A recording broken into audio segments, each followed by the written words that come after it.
പാപത്തെക്കുറിച്ച് വിലപിച്ചുകൊണ്ട് അത് എനിക്ക് കുമ്പസാരിക്കാൻ പോലും പറ്റുമോ എന്ന് ചിന്തിക്കുന്ന, കുമ്പസാരക്കൂടിൽ നിന്ന് ആ പാപം ചെയ്തതിൻ്റെ പേരിൽ അകന്നു നിൽക്കുന്ന ആളുകൾ ഉണ്ട്.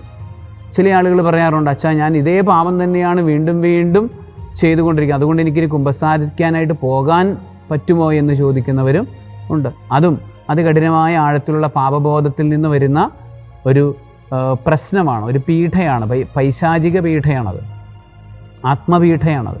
അപ്പോൾ നമ്മൾ മനസ്സിലാക്കേണ്ട ഒരു പ്രധാനപ്പെട്ടൊരു സംഗതി എന്ന് പറയുന്നത്, ദൈവം പാപത്തിലേക്കല്ല നോക്കുന്നത്, പാപിയിലേക്കാണ് നോക്കുന്നത്. അവിടെ നിന്ന് കരുണയോടുകൂടെയാണ് പാപിയെ നോക്കുന്നത്, അവിടെ നിന്ന് സ്നേഹത്തോടുകൂടെയാണ് പാപിയെ നോക്കുന്നത്, അവനെ മോചിപ്പിക്കാൻ വേണ്ടിയാണ് അവിടെ നിന്ന് നോക്കുന്നത്. ആകയാൽ നമ്മളെപ്പോഴും ദൈവസന്നിധിയിൽ വ്യാപരിക്കുമ്പോൾ പാപമെല്ലാം വിട്ടകന്നുകൊണ്ട്, പാപത്തെ മറന്നു കളഞ്ഞുകൊണ്ട്, നമ്മൾ പാപം ചെയ്തെങ്കിൽ